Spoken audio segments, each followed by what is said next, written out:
Hi everyone, welcome back my YouTube channel. So friends, आज की video में बात करने वाला हूं वैसे स्टूडेंट के लिए जो भी स्टूडेंट जेईई 2024 के लिए अपेयर हुए हैं। तो फ्रेंड्स, अभी मैं बात करने वाला हूं कि जब आप काउंसलिंग में पार्टिसिपेट करोगे तो आपको इम्पोर्टेंट डॉक्यूमेंट्स क्या रिक्वायर्ड रहता है। तो मैं आपको स्टेप बाय स्टेप में बताने वाला हूं कि अभी कौन कौन से आपको डॉक्यूमेंट्स बनानी होगी, क्योंकि फ्रेंड्स आपको काउंसलिंग के टाइम जो प्रॉपर आपका जो डॉक्यूमेंट्स होता है वो आपको मैं बताने वाला हूं। तो वीडियो को लास्ट तक देखिएगा। जो भी स्टूडेंट जेईई मेंस के एग्जामिनेशन दिए हो, जिसके थ्रू आप जोसा में जाओगे, जोसा के थ्रू आपको एडमिशन होगा, या तो सीसैम में, या तो स्टेट के जितने भी इंजीनियरिंग कॉलेज है, जैसे बिहार इंजीनियरिंग के लिए यूजीएसी है, आपको यूपी के लिए एकेटिव के थ्रू आप लोग का काउंसलिंग होता है, आपको झारखंड के लिए जीसीसी के होता है, दिल्ली के लिए जैक होता है, मध्य प्रदेश के लिए एमपीडीटी होता है। तो इस तरह से बहुत से आपको काउंसलिंग स्टेट का भी होता है। तो अभी मैं स्टेप बाय स्टेप में बताने वाला हूं कि अभी कौन कौन से आपको डॉक्यूमेंट्स बनानी होती है, कौन आपको बाद में बनाना होगा। तो आपको प्रॉपर आपको वीडियो देखनी होगी, तभी आपको समझ में आएगा। तो अभी लिस्ट में दिखा देता हूं कि कौन कौन सा डॉक्यूमेंट्स है और अभी बनाना होगा। ओके, तो अभी चैनल को सब्सक्राइब कर लो, क्योंकि फ्रेंड्स टिल एडमिशन तक आपको पूरा सपोर्ट करूंगा। कोई भी काउंसलिंग हो, जोसा हो या सीसैब हो, या स्टेट के जितने भी इंजीनियरिंग कॉलेज के लिए एडमिशन के लिए होता है आपका काउंसलिंग, सभी को मैं बताऊंगा। और सभी स्टूडेंट्स के लिए मैं बता देना चाहता हूं कि स्टेट का जितने भी इंजीनियरिंग कॉलेज में एडमिशन होता है वो आपको जेईई मेंस सेकेंड सेशन के बाद ही उसका एप्लीकेशन फॉर्म आता है। तो मैं प्रॉपर आपको मैं बताता रहूंगा कि कब इसका डेट आ रहा है, कब से इसका एप्लीकेशन फॉर्म फिलअप होगा, नहीं होगा, मैं पूरा प्रोसेस में बताऊंगा।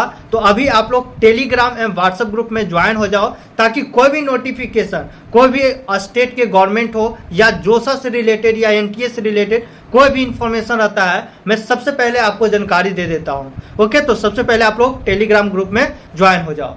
चलते हैं, अब मैं बात कर लेता हूं कि जो भी आप काउंसलिंग में पार्टिसिपेट होगे तो क्या क्या अभी आपको डॉक्यूमेंट्स बनानी होगी, क्या क्या रिक्वायर्ड रहता है। उसके बिना आपको जो कि एडमिशन होता ही नहीं है, वहां से सीटें कैंसिल हो जाता है। इसलिए मैं बता देता हूं, ये वीडियो बहुत इंपॉर्टेंस है उन सभी स्टूडेंट्स के लिए जो भी स्टूडेंट जेईई मेंस के एग्जामिनेशन दिए हो। ओके, तो चलते हैं, स्टार्ट करते हैं। तो फ्रेंड्स, इसमें सबसे पहले तो वही मैं बताऊंगा कि list of documents required for counselling. कौन कौन से काउंसलिंग, जैसे कि जोसा काउंसलिंग के थ्रू आपको एनआईटी, तेपाईटी, जेपटीआई वाले कॉलेज मिलता है, आईआईटी में एडमिशन होता है। सीसैब, उसके थ्रू भी जो भी वैकेंट सीट रहता है तो जोसा के थ्रू उसमें भी एडमिशन होता है, जैसे एनआईटी हो गया, तेपाईटी हो गया, जेपटीआई हो गया, ये सब कॉलेज में। एकेटीयू, जो कि आपको उत्तर प्रदेश के जितने भी स्टेट के गवर्नमेंट है उसमें एडमिशन होता है। यूजीएससी यानी under graduate engineering admission counselling, ये जो है आपका बिहार के लिए यूजीएससी काउंसलिंग होती है। ये सब अथॉरिटी है, उसके थ्रू ही आपको एडमिशन होता है, इसीलिए ये सब काउंसलिंग का जो देख सकते हो। रिप काउंसलिंग, जो कि राजस्थान के लिए, जो भी स्टूडेंट राजस्थान के स्टेट के हैं या तो अदर स्टेट से बिलोंग करते हैं, और ये सब में जेईई मेंस के परसेंटाइल, जेईई मेंस के स्कोर के बेसिस पर ही होता है। अदर स्टेट में भी जा सकते हो। अगर आपका बहुत ही कम आपको परसेंटाइल आया है, बहुत कम आपको रैंक आ जाता है 4 लाख 5 लाख के करीब, तो आपको अच्छे अच्छे कॉलेज मिल जाएंगे। ओके, तो ये सब आपको अगर जिनका भी कम आता है तो ये सब काउंसलिंग में जरूर बैठना, आपको 100% होगा। अच्छा कॉलेज रहता है, आपको अच्छा परसेंटाइल, अच्छा रैंक रहता है तो आपको त्रिपाठी, जेपटीआई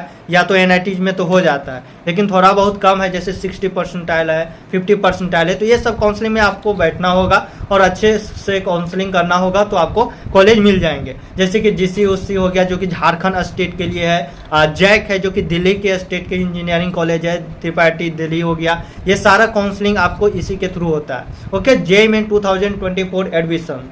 ओके, तो इसके थ्रू आपको कौन कौन से डॉक्यूमेंट्स अभी बनानी होगी प्रॉपर आप देख लेना भाई। मैं बता रहा हूँ, ये सब आपको डॉक्यूमेंट्स अभी ही देखना होगा, क्योंकि आपको भी पता है कि एक दिन में आपको डॉक्यूमेंट्स बनता नहीं है। तो आपको प्रॉपर आपको टाइम लग जाता है 15 से 20 दिन। और आपको रिजल्ट आने के बाद जेईई मेंस का सभी स्टेट का जो कि काउंसलिंग भी स्टार्ट हो जाता है, रजिस्ट्रेशन हो जाता है, तो उस समय ऑल बॉल हो जाता है स्टूडेंट। इसलिए मैं प्रॉपर अभी मैं बता देता हूं, बस आप लोग चैनल को सब्सक्राइब कर ले रहना। मैं प्रॉपर मैं गाइडलाइंस देता हूं, 4 साल से मैं काउंसलिंग कर रहा हूं। और जो भी स्टूडेंट चाहते हैं पेड काउंसलिंग करवाना कि भैया मुझे आप सजेस्ट करिए, मुझे किसी ना किसी तरह से एडमिशन दिया है, मैं आपको दिलाऊंगा। आप लोग को मेरे व्हाट्सएप ग्रुप में ज्वाइन हो जाना है। वहाँ से मेरा पर्सनल आप नंबर लेकर आप फ़ोन कर सकते हो, यानी वहाँ पर ग्रुप में आपका नंबर मेरा मिल जाएगा, तो वहाँ से कर सकते हो। ओके, तो चलते हैं, स्टार्ट करता हूँ कि अब मैं बता देता हूँ कि क्या क्या आपको डॉक्यूमेंट्स वगैरह लगेंगे।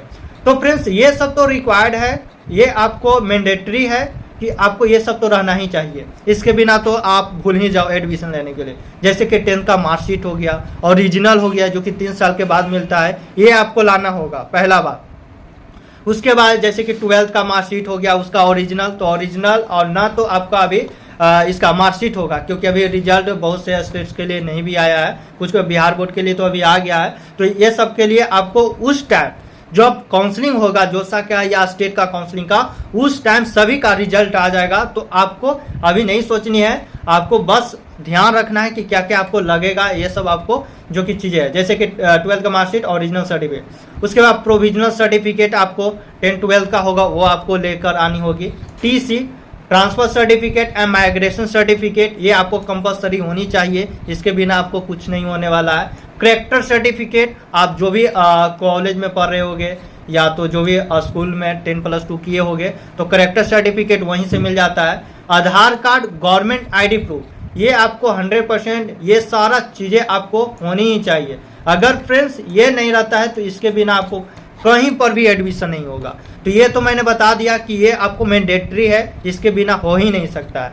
अब मैं बताने वाला हूँ कि क्या क्या आपको डॉक्यूमेंट्स अभी बनानी होगी, कब का वैलिड होगा, उसके बारे में बता देता हूं। और जो आपको रिक्वायर्ड है उसके एडमिशन के बाद भी कौन कौन से डॉक्यूमेंट्स लगते हैं वो भी मैं बताऊंगा। थोड़ा वीडियो हो सकता है लंबा हो, लेकिन आपको प्रॉपर आपको गाइडेंस मिल रहा होगा। ओके, तो यहाँ पर आप देख सकते हो सबसे पहले जो चीज़ें हैं बनाने होती है category certificate. Category certificate mandatory आप लोग का इसलिए हो जाता है कि आपको रिजर्वेशन मिल जाता है। अगर फ्रेंड्स आपका कम परसेंटाइल, कम आपका रैंक आता है, उसके बेसिस पर भी आपको अच्छे अच्छे रिजर्वेशन के कारण अच्छे अच्छे कॉलेज में अच्छे अच्छे ब्रांच मिल जाते हैं। इसीलिए मैं बताता हूं कि कैटेगरी सर्टिफिकेट होना बहुत इंपॉर्टेंस है। जैसे मैं देख सकते हो जनरल EWS बनाते हैं, जनरल के जो स्टूडेंट रहते हैं उनका रहता है कि मैं EWS सर्टिफिकेट बनाना होता है, तो ये बना लेते हो। जैसे कि 1 अप्रैल 2024 का वैलिड होगा, तो अब तो आप लोग का 100% हो गया, 1 अप्रैल के बाद अब बना सकते हो और अभी ही अप्लाई कर दो। क्योंकि फ्रेंड्स आपको 10 से 15 दिन आपको टाइम लग जाता है, 20 दिन भी लग जाता है, कहीं कहीं स्टेट्स में 25 एक मंथ लग जाता है। तो अभी ही अप्लाई जाकर कर दो। पहला बात, जो भी स्टूडेंट्स को लेना, ओबीसी के लिए तो सेंट्रल लेवल का पर आपको सर्टिफिकेट बनाना होता है, ओबीसी एनसीएल सर्टिफिकेट, जो कि जोसा काउंसलिंग में बैठोगे तो उसके लिए सेंट्रल लेवल का होता है। अगर स्टेट के इंजीनियरिंग कॉलेज के लिए, जैसे कि आपको बिहार के लिए हो गया, यूपी के हो गया, झारखंड का हो गया, मध्य प्रदेश के लिए हो, दिल्ली का, स्टेट के गवर्नमेंट के लिए बनाओगे तो उसके लिए आपको स्टेट लेवल का आपको एनसीएल सर्टिफिकेट होगा। ओके, वो आपको बनाना होगा। वही आप देख सकते हो SC ST वालों के लिए तो लास्ट 6 मंथ का भी चल जाता है, तो अपडेट करवाना होगा तो आप अपडेट करा लेना कैटेगरी सर्टिफिकेट, SC कैटेगरी वालों और ST वालों। ओके, अब दूसरा जो आ जाता है आपका इनकम सर्टिफिकेट। अब इनकम सर्टिफिकेट भी लगता है आपको, जो ट्यूशन फी होता है वो माफ होता है, कितना, तो लेस देन 1 लाख, 1 लाख से आपको कम है तो NIT IIT ओनली फी जो है आपको फी जो हो जाता है 0 हो जाता है। ओके, NIT के लिए इसलिए मैं बताता हूँ इनकम सर्टिफिकेट होनी चाहिए, और 1 लाख से कम है तो, अगर 1 लाख से 5 लाख के बीच में है तो 2/3 ट्यूशन फी आपको रिड्यूस हो जाती है आपको कॉलेज के लिए। लेस देन 1 लाख तो स्कॉलरशिप आपको 100% मिल जाता है, पर सेमेस्टर के हिसाब से मिल जाता है। तो ये इनकम सर्टिफिकेट 100% बना लेना।